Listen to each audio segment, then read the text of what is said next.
Gente, esse aqui é o Supitando, nosso novo programa de entrevistas, debates, reações. E hoje nós estamos aqui para reagir justamente ao julgamento de Bolsonaro, que terminou ontem lá no Supremo, né? Então, e hoje aqui, estamos aqui com o jornalista Vinícius Santos. Ele acha que eu estou sendo meio incoerente na minha defesa de Bolsonaro.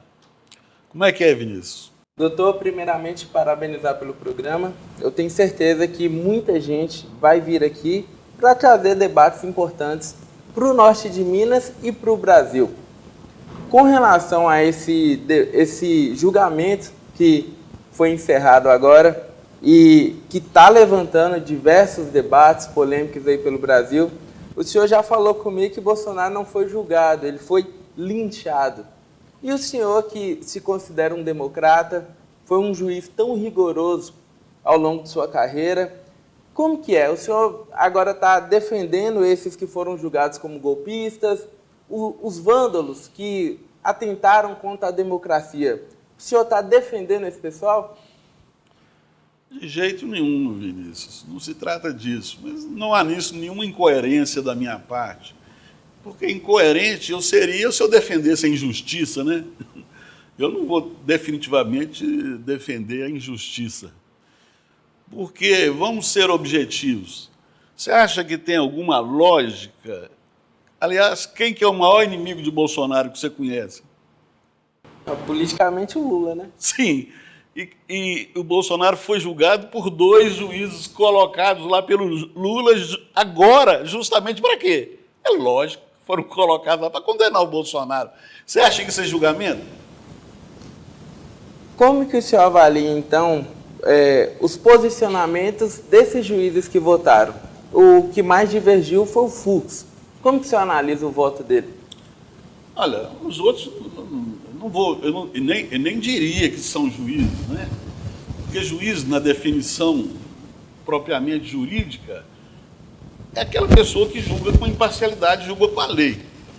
Então, eu não atribuo a qualidade de juízes a alguns juízes ali do Supremo Tribunal Federal, juízes entre aspas, né? Agora, o Fux é o único juiz de carreira do Tribunal Federal, né? Porque os outros, quer dizer, não tem nenhum santo lá no Supremo, que se fossem santos não estariam lá, naturalmente. Mas eu acho que o único que tem um compromisso mesmo com examinar pelo menos a lei é o Fux, porque o resto, para mim, é palhaçada. O Bolsonaro recebe a pena de 27 anos, o Braga Neto 26 e outros 6 também foram penalizados e julgados. Sobre essa quantidade, era isso? A pena era para isso, 27 anos, em regime fechado? Como que você analisa isso aí? Eu não sei nem analisar isso, Vinícius, e eu acho que isso é desimportante. Porque o que o juiz é obrigado a analisar, o juiz, por mais idiota, por mais ignorante que seja, a primeira coisa que ele examina num processo é a competência, né? Então, se o Supremo Tribunal, pela Constituição, não tem competência para julgar autoridades e cidadãos comuns, para que eu vou perder tempo discutindo pena se o Bolsonaro foi julgado por um tribunal encomendado, que a Constituição chama de juízo de exceção, que é terminantemente proibida pela Constituição? Então, é mera perda de tempo, né? Aliás, eu queria adiantar, porque as pessoas vão achar, não, mas existe incoerência, porque Bolsonaro é um golpista, e o Fux falou muito bem, o juiz não julga o homem. A gente nunca sabe se o juiz é melhor do que o homem que ele tá julgando, entendeu? O juiz julga os fatos. Então, esse julgamento cheio de retórica, de heroísmo, supostos heroísmos supremos, isso é mero linchamento.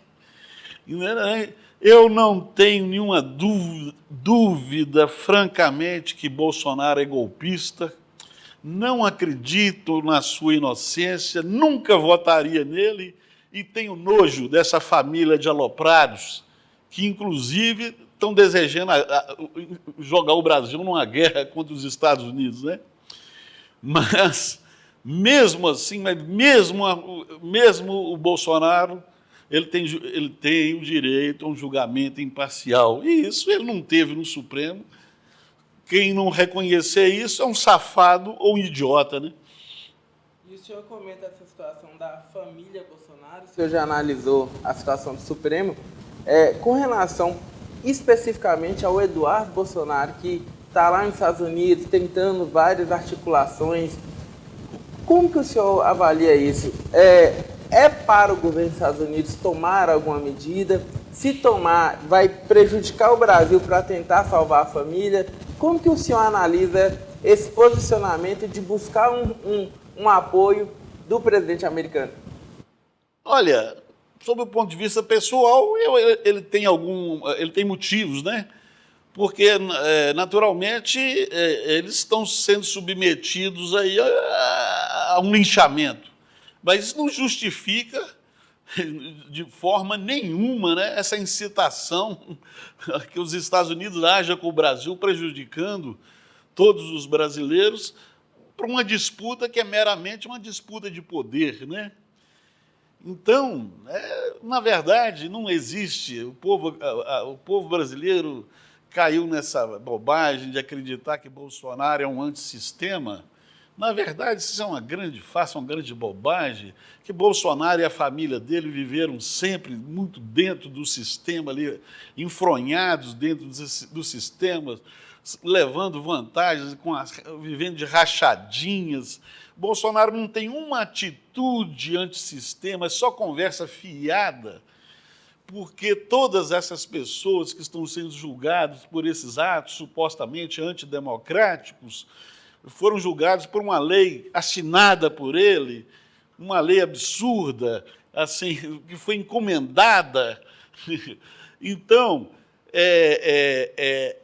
o Bolsonaro, poucos dias antes de sair do poder, falou tanto mal da Globo e depois renovou a concessão da Globo sem nenhuma exigência, eu acho uns mais de 30 anos. Então, acreditar que Bolsonaro é antissistema é uma grande bobagem, né? Antissistema sou eu. Eu, sim, sempre lutei contra o sistema, enfrento o sistema. Bolsonaro faz parte do sistema, né? Então, é sistema podre. Só que o Bolsonaro, ele não luta contra o sistema, ele quer pôr as figuras dele dentro do sistema, ele quer desalojar o Lula para pôr os dele.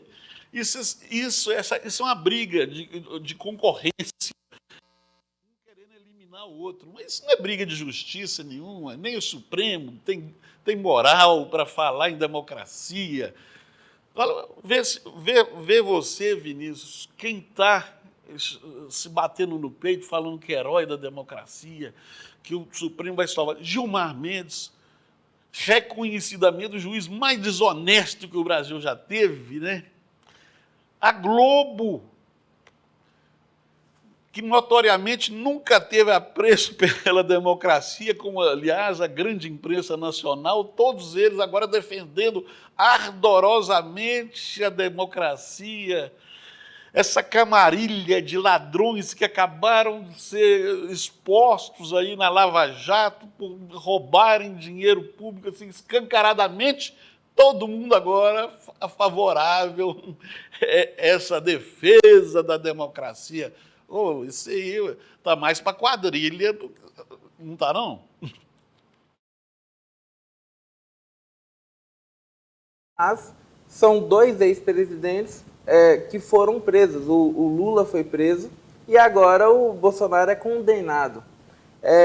Me parece que quando o Lula vai preso, tinha toda uma articulação que já trabalhava para que ele não permanecesse cumprindo aquela pena. É lógico, são vários pontos a serem analisados, mas acontece que ele sai, foi descondenado ali, né?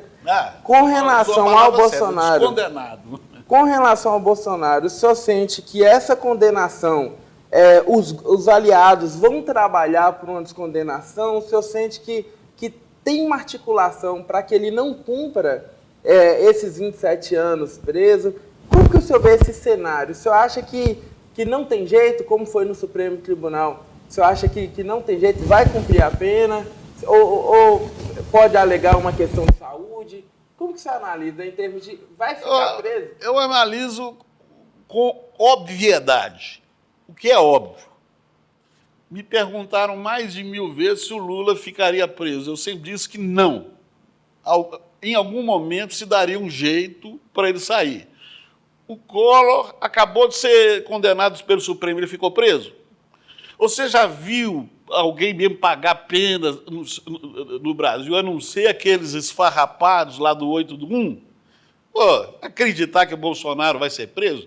Eles estão querendo coagi-lo para que ele desista do seu projeto de poder, porque o Bolsonaro ameaçou o projeto de poder do Supremo, que, aliás, o Supremo é quem deu o golpe. É ele quem está no comando da nação sem voto. Então, isso é mera briga de poder. Eles estão querendo coagir o Bolsonaro, porque o Bolsonaro é notoriamente medroso, não vai enfrentar, estão querendo que ele desista, né? Mas, naturalmente, Vinícius, eu não acredito que ele vai cumprir essa cadeia. Eles vão inventar qualquer coisa, como inventaram com Lula, e vão inventar sempre, porque a democracia deles é essa democracia furada, que é só feita para gente pequena, preto, pobre e puta, tomar cadeia, o resto não vai para cadeia. Eu fui juiz durante 30 anos, e o que eu vi? Só vi isso.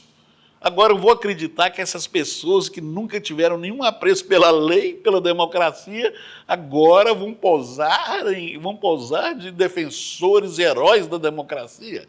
Gente, o Supremo, ele não é a solução do problema da democracia, o Supremo é o problema da democracia. Ele é que tem que ser resolvido. Tirar essa gente de lá, tacar mandato, entendeu? Controlar a forma que essas pessoas chegam lá, né? As pessoas têm que vigiarem. O poder tem que ser vigiado. Então é isso que eu acho. O senhor mencionou o 8 de janeiro e agora que aqueles que tramaram o golpe já foram condenados. O senhor acha que muda a situação daqueles que estavam lá no 8 de janeiro, que não são os articuladores igual os que foram condenados essa semana? Aqueles lá, o senhor acha que muda a situação deles? Olha, Vinícius, eu só sei que eu sou a favor da anistia. Não é porque eu seja a favor de gente baderneiro, nada, não. É porque não tem mais uma solução. Então, isso que se está fazendo, chamando de justiça, é a justiça para um lado, contra o outro. Então, tem que pôr um fim a essa briga e fazer justiça de verdade. Entrega um juiz aqui embaixo, porque o juiz aqui embaixo ele é submetido a outras instâncias com recursos, tem julgamento, tem debate. Aquilo no Supremo não tem nada, aquilo ali é uma farsa, né? Porque como é que se analisa milhões de documentos com com poucos dias? Então é o seguinte, aquilo é tudo uma farsa, Vinícius. Então é o seguinte, o brasileiro que não se engane, a anistia é um imperativo que ela vai começar a ser discutida a partir de hoje, é lógico. Porque todo mundo sabe, todo mundo na sua convicção interior sabe que aquilo ali não é justiça. Para a gente encerrar, doutor, o Bolsonaro está inelegível. O filho dele, o mais famoso, se autoexilou nos Estados Unidos. Como que o senhor vê o cenário das eleições? A gente já está no final do ano, as eleições estão batendo a porta. Como que o senhor vê o cenário das eleições de 2026 pós esse julgamento? Olha, esses dois lados da polarização, esquerda e direita, eles se alimentam, né? Eles são, na verdade, a mesma coisa, né? A mesma disputa de poder e nenhum projeto nenhum projeto para o país, né? Então, eu vejo como a chance da gente sair dessa polarização maldita, dessa guerra ideológica que não traz nenhum benefício, e discutir realmente os problemas do país, né? Entre eles, o grande problema do país, que é a falta de justiça, de segurança pública, né? Com essa laia lá em cima, defendendo, assim, ganhando, na verdade, a vida às custas da impunidade e se promovendo às custas da impunidade, e agora dizendo que são defensores da democracia, como se democracia não fosse o regime da lei.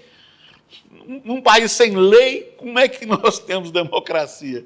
Então, eu sou isso aí. Eu acho que, fora esses dois aí, com um dos dois fora da disputa, é lógico que o povo vai tender a buscar alguém que não tenha nada com isso.